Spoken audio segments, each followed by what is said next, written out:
தென் மாநிலங்களின் பிரபல விழாக்களில் ஒன்றான நவராத்திரி தசரா திருவிழா கர்நாடக மாநிலம் மைசூர், தூத்துக்குடி மாவட்டத்தில் உள்ள குலசேகரன் பட்டினத்திற்கு அடுத்தபடியாக நெல்லை மாவட்டத்தில் கோலாகலமாக கொண்டாடப்பட்டு வருகிறது.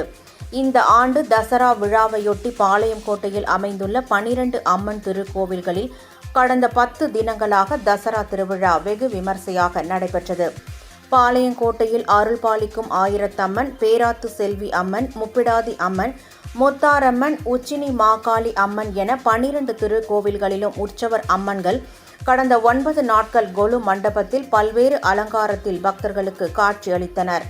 10ஆம் திருநாளான விஜயதசமியை ஒட்டி மகிஷாசுர வதம் செய்வதற்காக நேற்று இரவு மின்னொளியில் சிம்ம வாகனத்தில் மகிஷாசுர மர்த்தினி அலங்காரத்தில் வீதி உலா நடைபெற்றது. 12 சப்பரங்களில் அம்மன்கள் 8 ரத வீதிகள் வழியாக எருமைக்கிடா மைதானத்தை வந்தடைந்தனர்.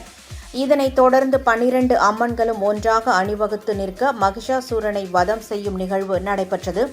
இதில் ஆயிரக்கணக்கான பக்தர்கள் கலந்து கொண்டு 12 அம்மன்களையும் ஒரு சேர தரிசித்து மகிழ்ந்தனர். இவ்விழாவையொட்டி மாநகர காவல் துணை கண்காணிப்பாளர் தலைமையில் பலத்த பாதுகாப்பு ஏற்பாடுகள் செய்யப்பட்டிருந்தன.